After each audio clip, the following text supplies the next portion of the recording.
Hello and welcome to today's Natus Neuro Training Academy presentation. My name is Brenda Steffens and I'm Global Director of Medical Education at Natus Neuro, and it's my pleasure to host today's webinar. For those of you joining for the first time, please note that all of your lines are muted to manage the background noise during the presentation. Please also type any questions that you have into the questions panel in your screen. There are also some handouts available for download during the presentation. These also include some clinical presentations. This meeting is also being recorded and will be available for viewing for 3 months following today's presentation. Our webinar today is presented by Dr. Sushma Goyal. It's entitled Home Video EEG Telemetry. Dr. Goyal is lead consultant pediatric clinical neurophysiologist at Evelina's London Children's Hospital and is honorary consultant at King's College Hospital, London. Her specialist interests include neonatal and pediatric EEG and evaluation of children for epilepsy surgery.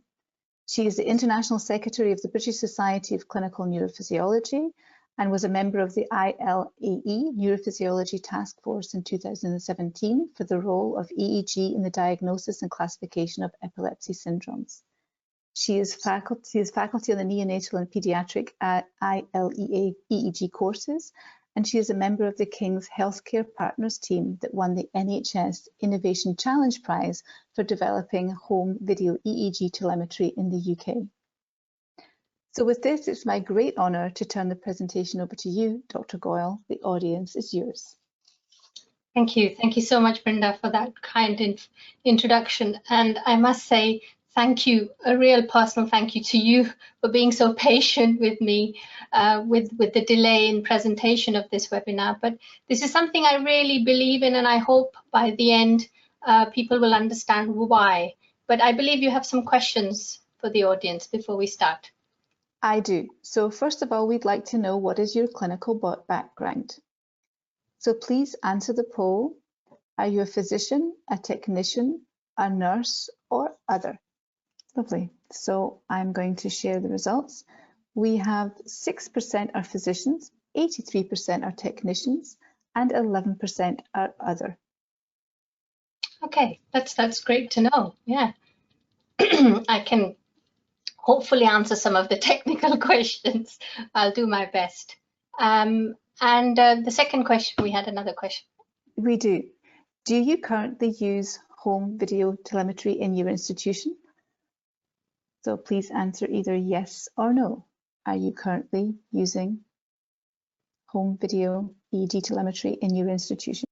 So I'm going to close the poll and share the results. So 56% is yes and 44% is no. Right, so that's good to know. I think on two levels. One is because the only reason why home VET has become successful in our center is because of the physiologists. We call our technicians physiologists because they do a proper degree and they're very highly trained and skilled. But the sole reason why and you will see when we go through the talk. But one of the things I want to address right at the onset is why we use the term telemetry in England, because a lot of my colleagues in America question this. So I basically want them to go back to the fact that the word telemetry comes from the US, indeed. So it was in 1956 that NASA sent chimpanzees in space with the help of Ross Addy, who was a professor in anatomy and physiology at UCLA. And these chimpanzees were fitted with 10 EEG channel leads to record, and the recordings that were done were over 100 hours or so. They also were looking at sleep, changes in body temperature, etc., to see the impact of space on brains and other autonomic functions. And one of the things when you read this, all this in the symposium that was dated back to 56, they say if we have any luck at all and retrieve the recorder, we'll get a wealth of data. So things are pretty much similar at the moment, but we do have luck and we do get good data. So following on from Ross Addy, it was Paul Crandall, who was a neurosurgeon at UCLA, who started the first telemetry unit in the early 70s. And at that time, they were recording EEGs to record seizures with patients who are having depth electrodes intracranial monitoring. And that was the first inpatient telemetry that we can read of in the chapter written by Jerome Engel. Here in England, Professor Binney at King's really introduced telemetry to us, and he'd done some work in the Netherlands looking at synchronized EEG and video monitoring. This is in the 80s, and in their cohort of 181 records, he documented that about the majority of the indications for this type of monitoring was to distinguish between epileptic and non-epileptic events, or location of a possible focus, as we do for our pre-surgical patients, looking at frequency of seizures, or looking at trigger factors. And he says in this paper that about 72% you get some form of useful information and answer the clinical question in about 67%. And our experience right now is similar to what Prof. Binney described in the early 80s. So there are now guidelines. The ILAE has set minimum standards for inpatient long video EEG recordings, and these guidelines set the clinical indications with level of confidence in several sort of measures. The main indication being the differential diagnosis of epileptic versus non-epileptic events when there is a question. I think sometimes clinically you can diagnose, but when there's a question, definitely we should proceed to telemetry. A classification of epilepsy and epilepsy syndromes, looking at seizure characterization for pre-surgical management is considered a must in terms of indication for inpatient telemetry recordings. So why go home? So if we go back to 2008, when this question came to us, and I'm talking solely in terms of pediatric coverage. If we look at the UK at the time, there were about 50 pediatric EEG centres, but when it comes to telemetry, inpatient telemetry, the level of expertise varied nationally, and it was only really available in tertiary centres. If we look to where we are located, which is in the southeast corner of the country, this is a huge sort of area you look at, and I've sort of triangled it out for you, but in this southeast corner of England, you had two centres really, and King's College Hospital, again close to the river, nothing in the periphery really, so patients have to travel up and stay for up to 4 or 5 days to have their monitoring. The only bed that was available at King's, this is pediatrics I'm talking about, was an inpatient bed on a neurosurgical ward, which could get cancelled at the last minute. I had just joined at Evelina London Children's Hospital and had just started inpatient telemetry, but really the numbers were low in terms of how much we were doing at the time. So you're looking at a population of about 4.5 million, and clearly the capacity did not meet the demand, and waits were up to more than 6 months at the time. Now, going back to the question of why home, even early as 80s, in this paper by Riley, they had looked at 30 patients and they'd seen that the frequency of seizures was markedly reduced. So they looked at the frequency before admission, and in 2 weeks of during admission, they looked at that there was some sort of environmental manipulation, they said, because the seizure frequency had reduced statistically significantly when the same group of patients were admitted as inpatient compared to their normal frequencies at home, which raises the question, as Dana says, what is the ecology of epilepsy? And it was really my colleague and mentor at the time, Dr. Brunhuber, who also questioned this. And this is his slide, which talks about what do we actually look at the ecology of seizures when we monitor patients? Because so many things, from habitual stresses, relations, domestic risk, occupation, routines, interactions, the day and night circadian rhythms, they all influence how seizures manifest. And do we actually capture that when we monitor patients in an inpatient setting? The triggers are also important, and we know that very much. Children who have sunflower syndrome have to go out, look at the sun, wave in front of their hands, and then only you can see that how that triggers the seizures. So clearly there are environmental factors that we are not capturing with our inpatient monitoring. So the story begins with our physiologist, Lee Drummond, who was doing his MSc at King's at the time. And I did ask him to send a photo, which he hasn't, but Lee is quite a colorful character, if you see. And what he did was he looked at patients being monitored, the same group of patients. We looked at 5 patients who were monitored as inpatient, and within 4 weeks also had home video telemetry. There were 5 patients who had the same monitoring done, same duration of monitoring. And the main question that we wanted to address was the quality of the recording equal, whether we were doing in an inpatient or a home telemetry setting? And we could see that in terms of numbers of seizure captured, ICL assessment, events from sleep, they were similar in both the settings. But as I said, most importantly for us, it was the quality. So we looked at electrode quality and we looked at the video quality, and the quality of recording was comparable in both the settings. The other thing to note that all these 5 patients were actually children. So when we look at lots of research that's done in epilepsy, it usually translates from adults to children. So things that are done in adults then, but in this instance, the early adopters were actually parents.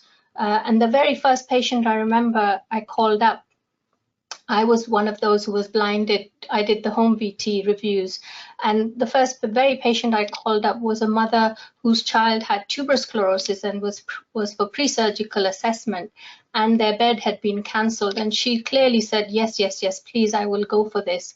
So the early adopters right at the onset for this form of monitoring were parents with children having epilepsy, and this included pre-surgical assessment. The other thing to note, again, as in the Riley paper, the frequency or the total number of events was slightly higher at home compared to inpatient monitoring. Following on from this, at King's, we looked at the development, evaluation, and implementation of the video EEG telemetry at home, is what we called at the time. And Jan here was the engineer because there was no system available to develop the monitoring at home, and he developed the system in-house. And this is Devi, who was the lead physiologist, Franz, and Professor Richardson, who basically looked at how we could do the research model behind this paper. So the feasibility study, as I said, was the one that Lee had done for his MSc, and that basically, with those 5 patients, we showed that there was no difference in the quality of the recording or the clinical yield between home and inpatient telemetry. The pre-implementation study, we looked at further 8 patients. Now, the idea around this was actually to look at the practical. How long does it take to commute? What are the risks of going to somebody's house? We also realized that we had to design a questionnaire which we could use before patients, so they could be, we could go through a set of questions and look at the acceptability and what their patient's need was. So that was one of the things we looked in the pre-implementation study of 8 patients. And what we realized was that we could easily integrate this home video telemetry within the inpatient existing service. And also we did some financial modeling which showed financial gains because it was cheaper to do this form of monitoring compared to inpatient. The implementation study had 34 patients enrolled, and on this occasion 12 were children, and most importantly, I think on this third arm of the study, 9 of them had learning difficulties. And what Dr. Brunhuber did, along with the community consultants, was that he was able to go and do visits in care homes or at home settings, and they could be a multidisciplinary ward round happening at home to a group of patients which previously did not have access to video EEG monitoring. So we again showed that it was a safe procedure. There were no risks in terms of security to the staff, and we improved the care of patients, especially with those with learning difficulties. And this is an example of a recording that we did here at Evelina, showing a home video EEG telemetry recording over 2 nights in a residential care facility. This is a child who had fires and then subsequently had epilepsy and movement disorder, and sometimes the carers and the parents could not distinguish between the two, so telemetry was organized within the residential care home that he stayed in. Now, I haven't showed all the clips, but I counted the number of people in a day that were needed to care for this child. Up to 10 carers were involved, and you can see he needs a hoist to lift him up. He has special chair. His hands, because of injured self-harm, have to be cared for in a particular way, and he needs constant supervision. Now, over this 48-hour of monitoring, as you can see, this is one event in night. The third picture shows with the posturing of the arms. Over the course of this 48-hour recording, we captured 60 events, and there were 10 different types of events. So we'd also take a history whenever we monitor patients at home, so we know what the clinical question is and what really needs to be addressed in type of events. So the King's supervised model is how it all began. As I said, this is the kit Yan developed of 2 brief cases in 2012. It was quite heavy, and Sharon is the physiologist taking all this. So the connection or the setup could be done in the hospital or home, and then the physiologist would follow the patient home to make sure everything was set up properly at home, would visit the patient at home every day, and would take the data back for the ward round at King's in the afternoon. And afterwards, the review and reporting and storage was taken care of. There's Debbie Amin, the chief physiologist, who really spearheaded this development at King's, and she can be seen here speaking to the patient at home. Now, Evelina was slightly different. As I said, so at King's we did the supervised method. At Evelina, as I said, I became a consultant around 2007, and after we'd done the supervised model at King's, at Evelina it was different because we only had a pool of 3 to 4 physiologists at a time, and this is Lisa, who was the chief physiologist at the time when I started, and Lisa clearly said, I can't go to patients' home because that would take me out of the department for a day. So we modified, and we called our way of doing things as ambulatory home video EEG telemetry. Now, at the time, there was a system available which we got on loan for about, I think we said 6, and then we extended to 9 months, and we did our first pilot of 10 children. The way we started off was we would set up in the hospital, we'd do a baseline, we'd take history, we'd do some activation procedure. Then the patient, we would arrange a taxi to take the patient home with the carers.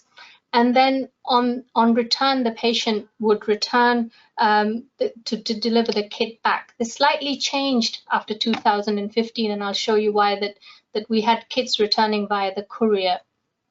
But similar to what King's had experienced, we got really good feedback from families, especially they liked the fact that we could organize the transport for them back home. The quality remained of a high standard. We had some issues initially with synchronization, which were addressed. We managed to answer the clinical question, and we realized that 48 hours was better than 24 hours. So this is where in 2015 things changed, and this is Matthew Sparks, who joined as our lead physiologist at Evelina. He also doesn't like his photo taken, so I could barely get half of his face. But what he came to me one day was, he said that there was a child up on the ward. She actually came for inpatient monitoring, and he said the mum said that she doesn't like collodion because her child previously reacted to it. And all he said to me is, can I just not use collodion? And I said, okay, go ahead. And basically, since that day, we, over the last sort of from 2015 to 2016, we have transitioned, and now we have stopped using collodion for all our EEG recordings, whether for home video EEG or for inpatient telemetry recordings. So now, because we don't have to use collodion, as I was saying before, when the patient had gone home, they would have to come back for removal of electrodes, but now they can take the electrodes off at home and we have a courier who collects the kit back. So actually, in terms of visiting the hospital, the child and his family only have to come once now.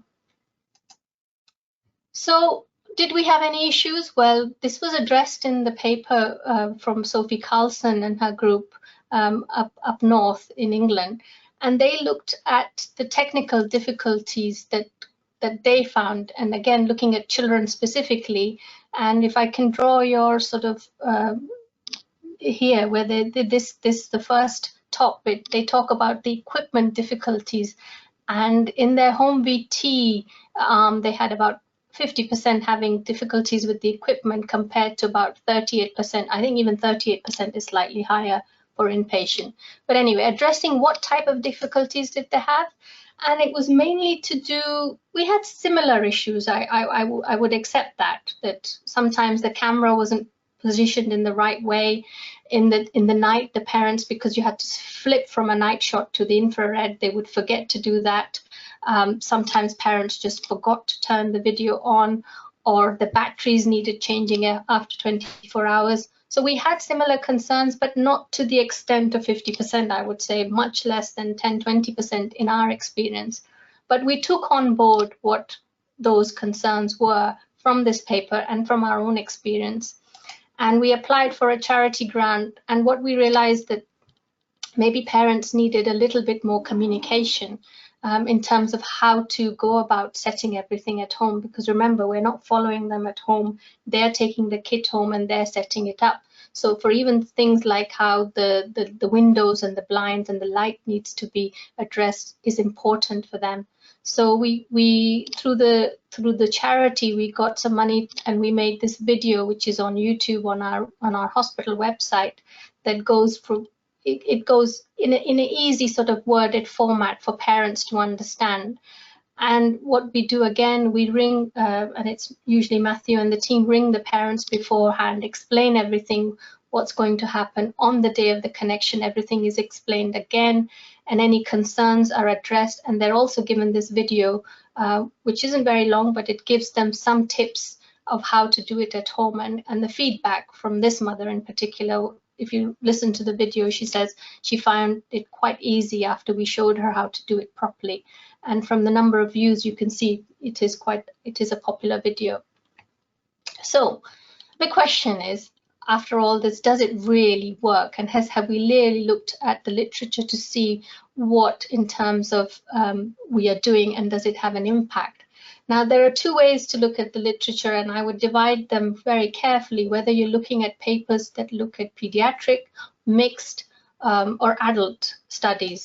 So if we look at this study, which is done by the Primani et al., and the Ben Badis group from 2020, their age group is here. You can see there it's 200 patients, and the age varies from 12 to 101. So they have not really looked at children as such. But still, they do manage to reach a definitive diagnosis in about half of the cases that they have monitored. And the proportion of patients having non-epileptic events is slightly higher compared to epileptic events. When you compare this with pediatric studies, it's slightly higher in terms of event capture and definitive diagnosis. And as in our experience, the number of epileptic events is higher than non-epileptic events. And again, reading the literature, it is the psychogenic non-epileptic seizures or the functional neurological disorders in the adult population for which this is considered a good test. Whereas in children, I would argue that it is not the case, and it can be considered for any indication apart from a few. The other question is, if it works, does it work during a pandemic? And this was proven again by the fact that we could, because of our model of only having to come to the hospital once, when the pandemic hit, and this is in orange, the inpatient telemetries, we had to close our beds. Our patient population, our parents, 80%, when we rang them up and said, do you want to come for your test? They said yes. And so we could continue doing the work we did using our ambulatory model. And what it did was it led that afterwards, post-pandemic, we could keep on increasing our numbers, and this has had a significant impact in not just the number of studies we do, but also the fact that we've been able to scale up the home telemetry and also meet the demand and keep our waiting lists down as well. Now, the King's experience in the pandemic is slightly different to ours because, as I said, they were doing the supervised, where the technician was following the patient home. So when the pandemic hit in 2020, this is the first wave, the second wave, and the third wave, the inpatient beds obviously went. Now, they had in 2019 trialed what is known as the cloud-based monitoring. And so having had some experience, it began again. And now this has become the preferred way of doing home video EEG telemetry at King's using the cloud model. And the supervised model is hardly done, and only exceptional circumstances like residential care homes we continue to do so. So it has proved resilient in adopting to the new model of doing it with the cloud. Now, what does the cloud model mean? Basically, it means that you can start the monitoring in the hospital or at home or a residential care facility. Now, through wireless Bluetooth systems, they are able to connect all the data to a protected cloud server that is approved by the NHS, and the physiologist has access to this data in the cloud. What it takes out is the fact that apart from the initial connection where the patient comes to the hospital, there are no home visits required. We can also use 2 cameras. There's an option for live review, and a wealth of data is now being generated which can be used for AI modeling and research. There may be concerns about privacy, so you have to be careful when you log in, or at least the patient is aware of how this cloud is accessed in terms of live review. You need a lot of IT and information government support, so there are a lot of hurdles to cross over there. And it's also dependent on the network, which you could use your own network with the dongle that you provide, or use the patient's network at home. So this is what is done at the moment at King's, where we have the cloud model and you have the 2 cameras, and this is a child being monitored. She had interictally in her outpatient EEG, she had discharges, but it wasn't clear whether they were clinically consistent with absences. And we could say that most of the discharges through this monitoring did not always have a clinical correlate. As you can see, she's managing to do what she was doing on her phone during the discharge. So the 2 models that really persisted and have persisted since COVID are the ambulatory model, which we do at the Evelina, and the supervised cloud-based model, which is being done at King's. Duration of recordings is similar. If we look at costs, now the savings are, again, as I said, you are making a financial saving compared to inpatient telemetry. We already were making a saving with the 30% of the supervised. It's slightly higher in cloud, and I would say even more with the ambulatory model of care.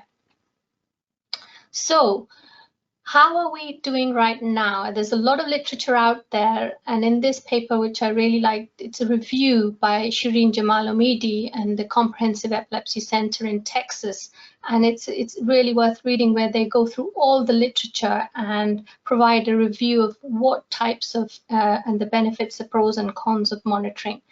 And having looked at it, they kind of assess whether the same because there are clear indications for ambulatory EEG, but there are no set guidelines for ambulatory home video EEG. So they say that, well, similar indications apply, being diagnostic. The main diagnostic reason why we do HVET is to capture clinical events.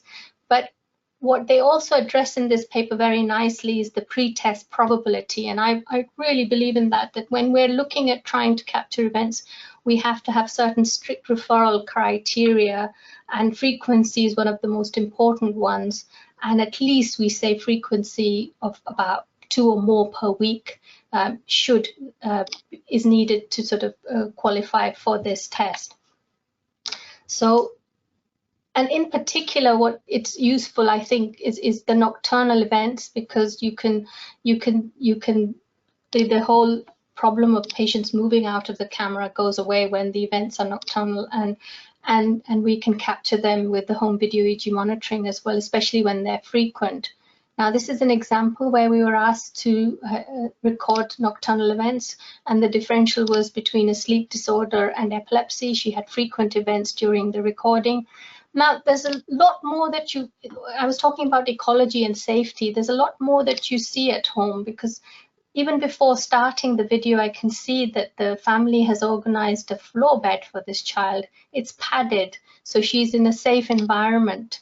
Already I can see that they have made changes to make it safer for her. Recently we had a child where we could see that he had so many seizures, about more than 60 overnight, and he wasn't attended, and the door was also closed. So you can raise safety concerns just looking at what is done at home and how their seizures are managed.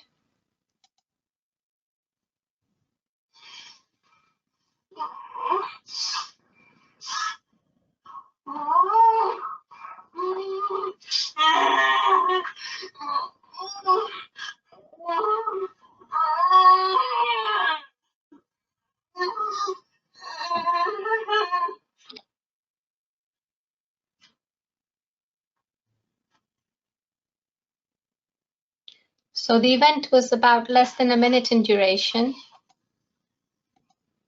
Oh, sorry. Let me just go back to that. The event was less than a minute in duration, and you can see the EEG change preceded the clinical onset, and a few of you have noticed this fast activity, which is slightly more over the left compared to the right hemisphere.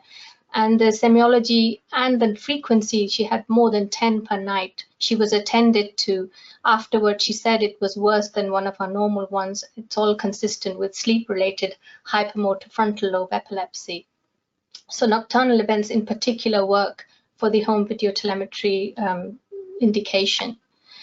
The other indication we frequently get, especially in children with severe motor disorders, is whether the events in question are dystonia or tonic seizures, and also is there anything that triggers. Now, before I play this video, I can draw your attention that the EEG is abnormal. You've got these discharges bilaterally, and here suddenly there is a more generalized kind of discharge, and the EMG shows some tonic activation of both the deltoids. So clearly there is a tonic component, and there's a change EEG correlate to something that happens here, which is consistent with a tonic seizure. But when I play the video, you can see how it is. There is a trigger. If you listen to the music, you can see how the externally stimulus influences the semiology.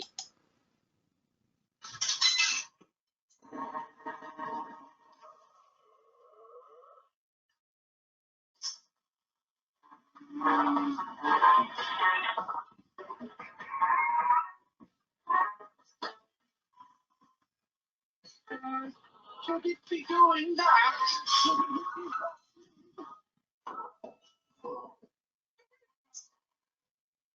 So that was a startle-induced tonic seizure, and it was followed by dystonia. Now, what is interesting here is that you can see how everybody around the child also behaves, and even towards the end, when he gets really distressed, the dog also turns over and looks at the child, and the mum presses the event button to say it's a characteristic. So the initial events looked like a tonic seizure, but then the secondary dystonia that you saw afterwards was the more distressing part, but you can see it was the music that induced this. Again, one of the indications here is an example of a child who was presented with a sudden onset of change in behavior and events where he started dancing around for brief periods, less than a minute in duration.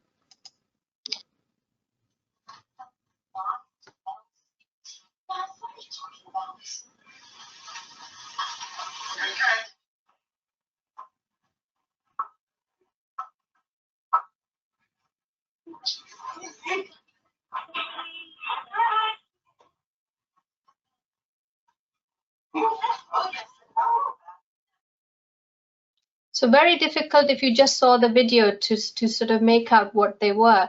But if there are astute people in the audience, you may have picked up that this was a hypermotor seizure, and the child has a left frontal DNET, which was subsequently operated upon.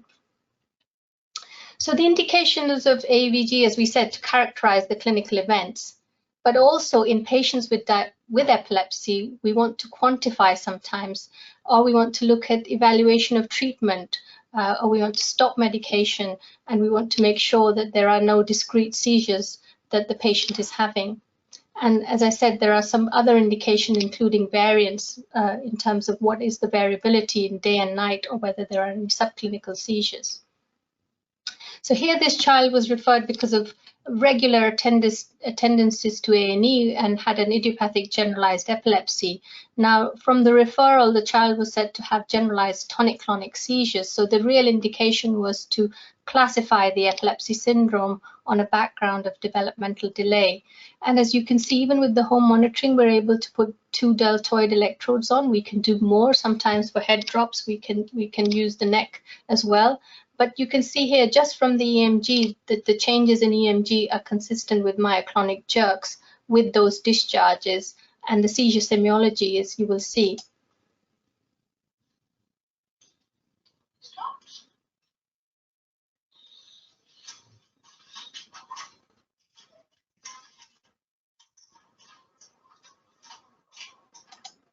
The seizure semiology is consistent with myoclonic absences, and the etiology is probably genetic, which did come out positive afterwards. So this is another indication in terms of classifying epilepsy syndromes. We also looked at this child who has JME, and the question here was response to medication and whether she was having any. She wasn't reporting many herself, so the question was she still continuing to have jerks? Now, the video that you normally see, what I've done is I have squashed it, and I have, so that just to protect the privacy of the other family members. But otherwise, you have a wide screen and you can zoom into the face or anything that you need to. But for the sake of this presentation, it's clipped.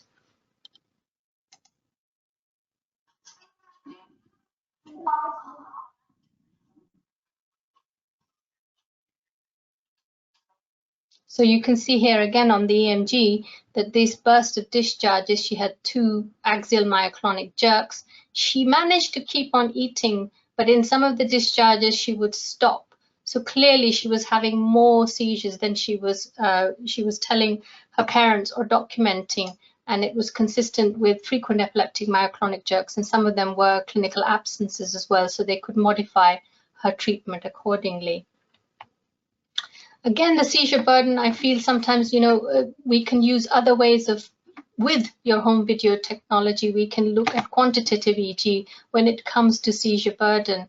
And here, this 15-year-old child with a generalized epilepsy with tonic seizures was referred again to assess refractoriness and whether there was any indication whether he needed, he was reporting multiple events a night, so it was to confirm seizure frequency and burden.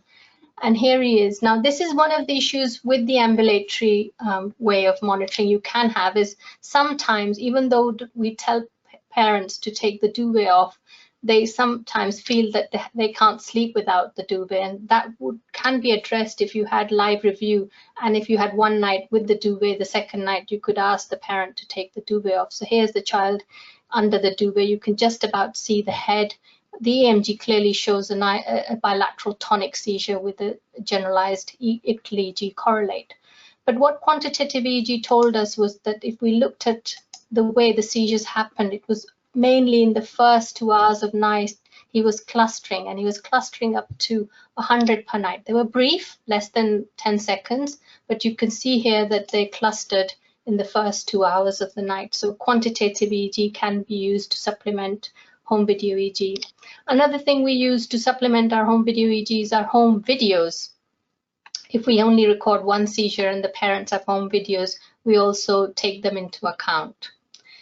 So in this paper that I was mentioning, they also elaborate on the advantages and disadvantages of inpatient versus ambulatory EEG.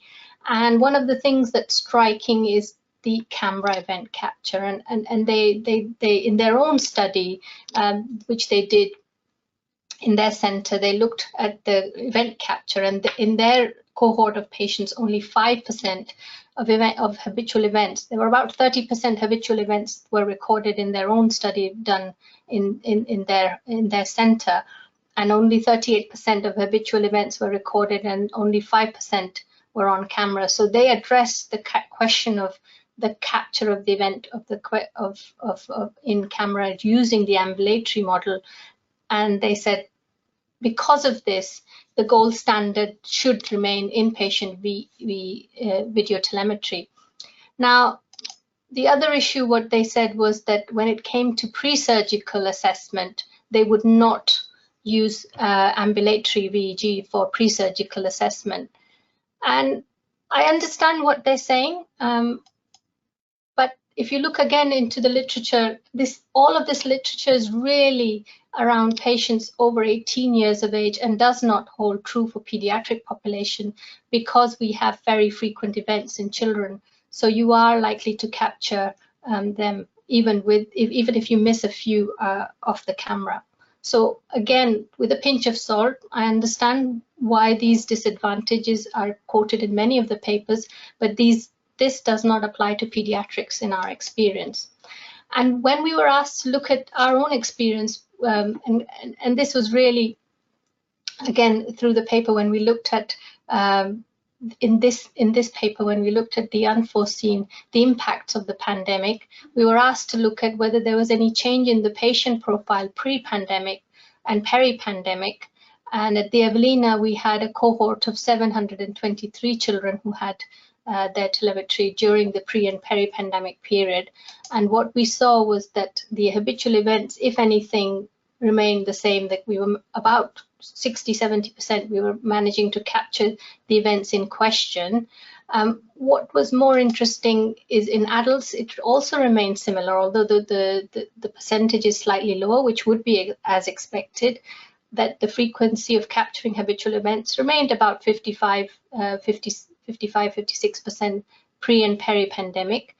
The patients with epileptic events in adults increased from 15% to 19%, whereas in pediatrics, it actually went the same way, that we were from 31%, we went up to 34% in the peri-pandemic period. And when we looked at it, we realized that this was because in the peri-pandemic period, because we had to close down our inpatient telemetry, we resorted to doing a lot of our pre-surgical evaluations at home as well. And that probably influenced the increase in the epileptic events recorded. But clearly the adoption of home VT for pre-surgical evaluation, it was the pandemic that really changed our practice in children especially.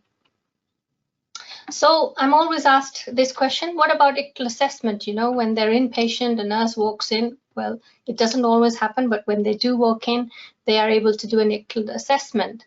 Now, in reply to that, I say again, it's all about communication. You have a set of parents always on board, always willing to help. So use them as your collaborators. And this is a great example where parents have given us the permission to use this video to show how they can do the ICTL assessment.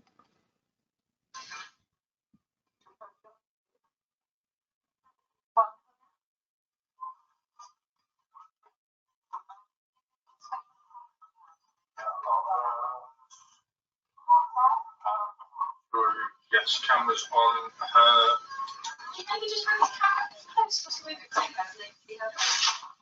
Of course.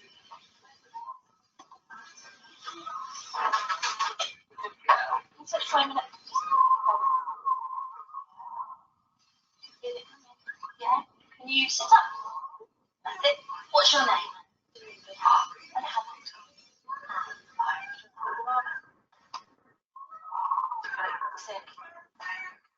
Got it, well done.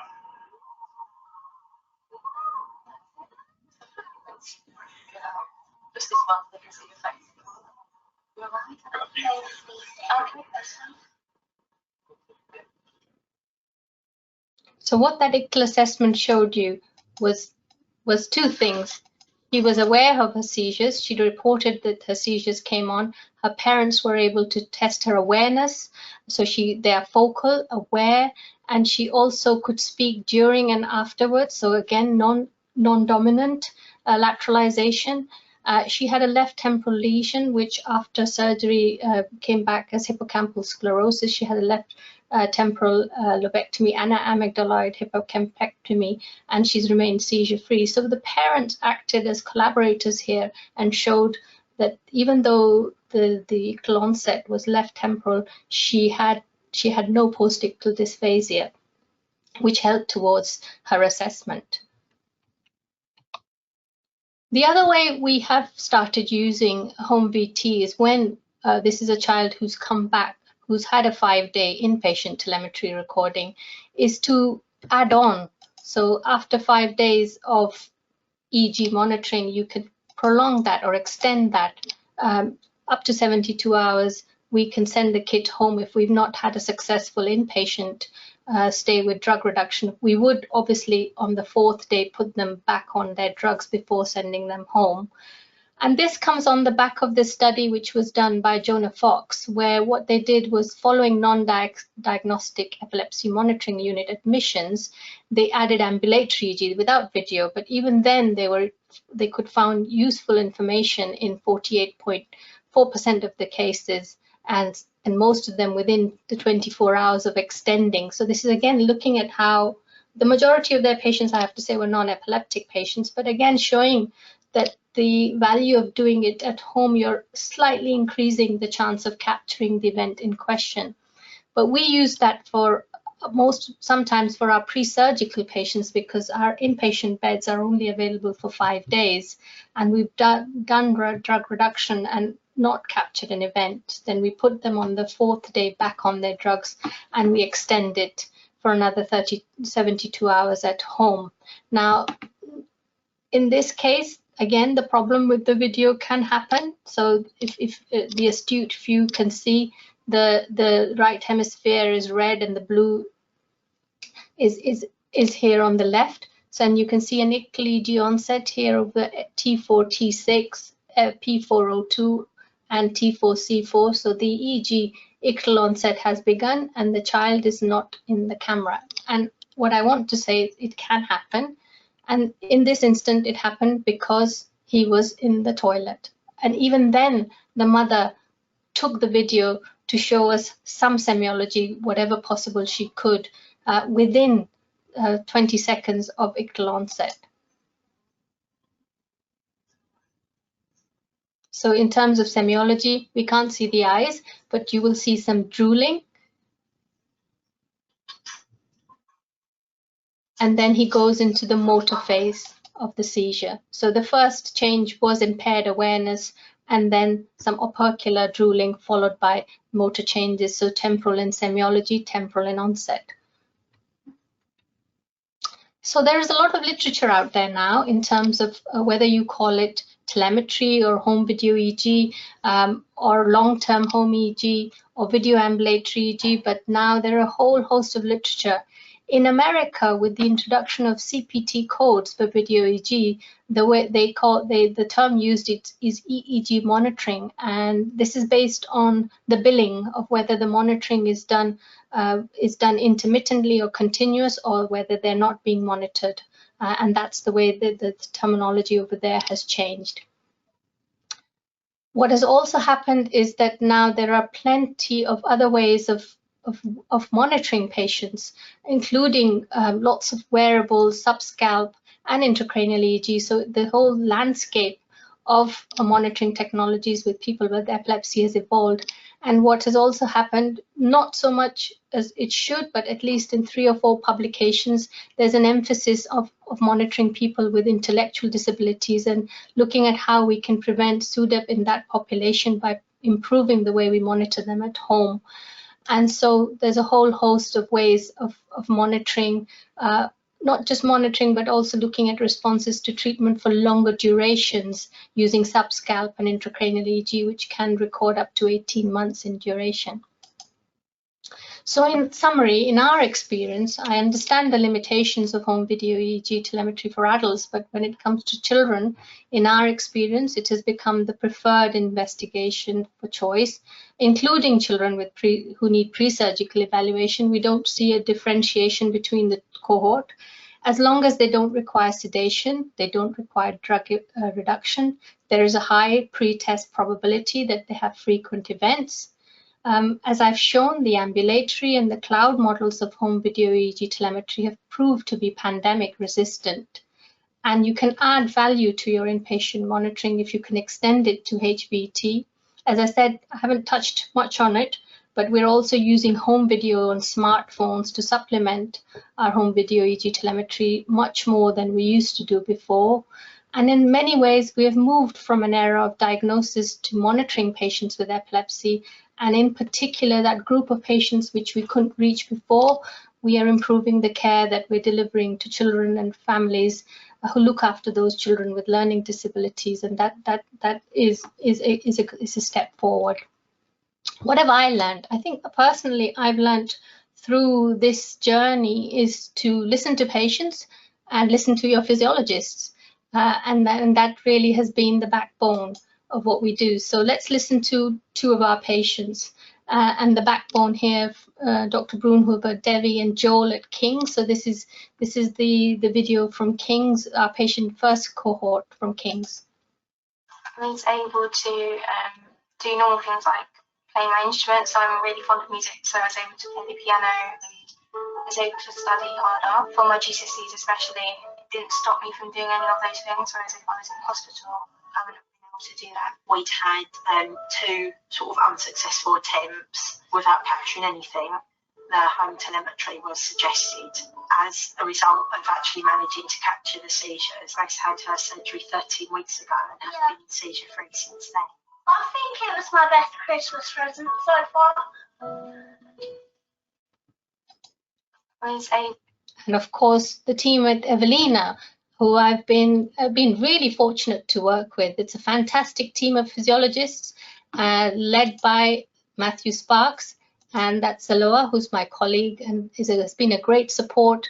And thanks to her, we've developed the home video EEG monitoring at Evelina. So with that, I end my presentation, and I'm happy to take any questions.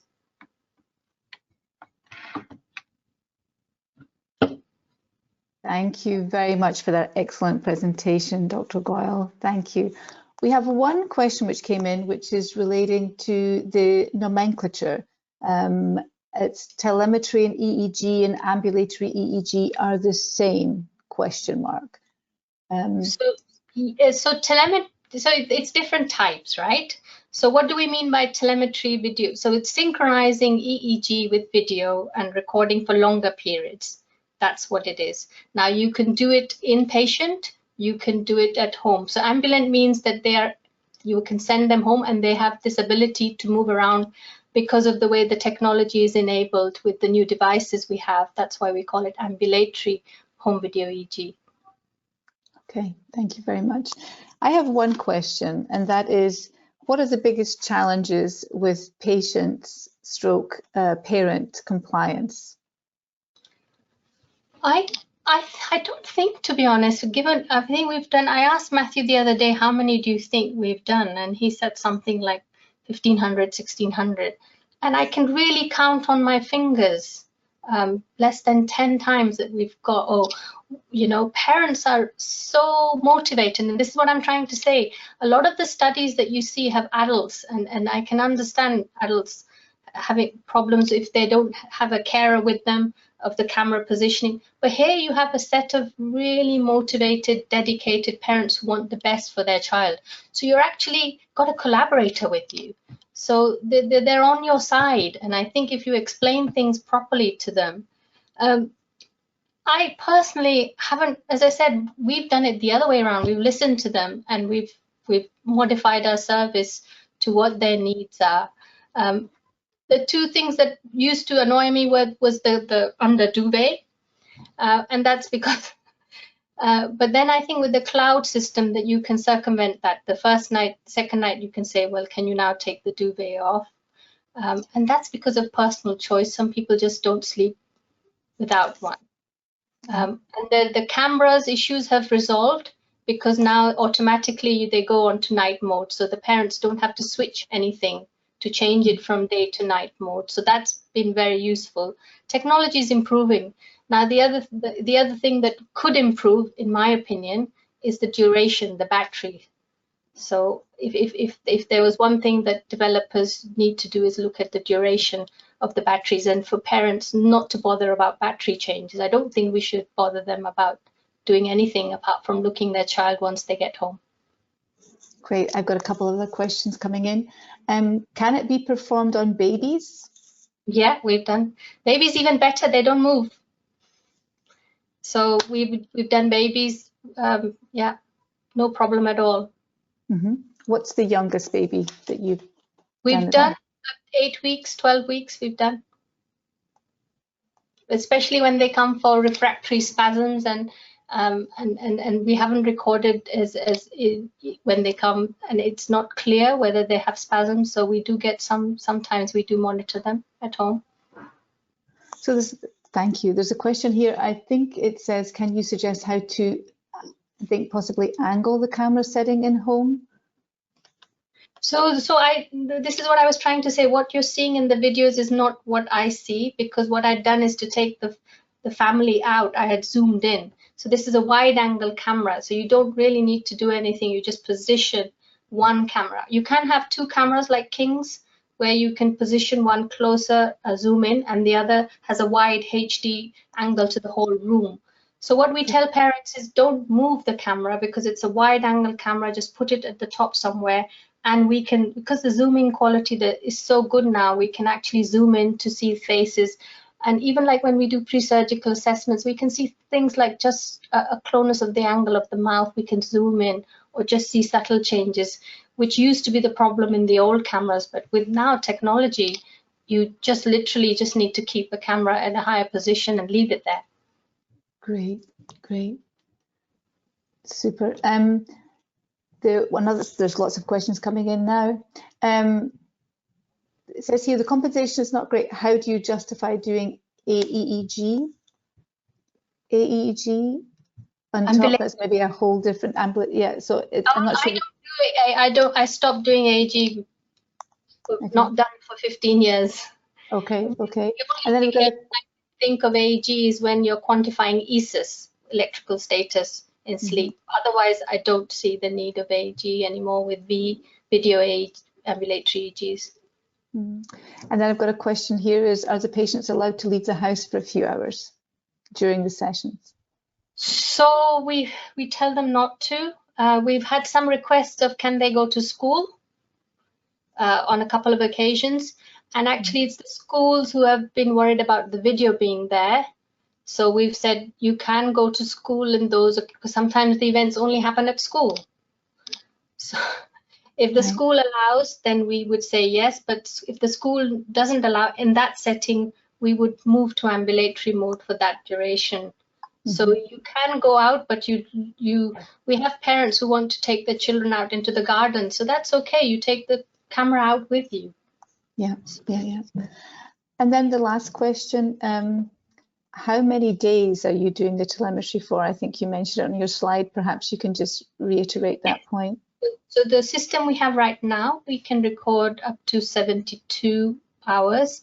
But in our experience, 80%, we've done audits on this, and Matthew's done a previous study with inpatient telemetry. You capture 70 to 80% in children within 48 hours. So our standard is 48 hours.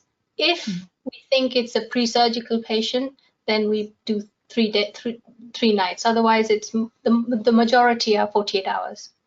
Okay, thank you very much.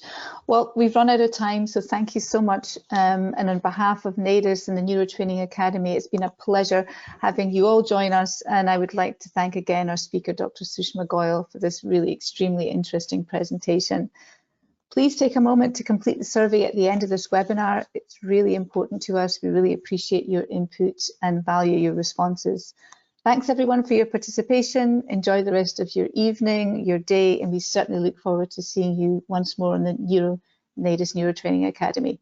Thank you so much. This concludes our presentation.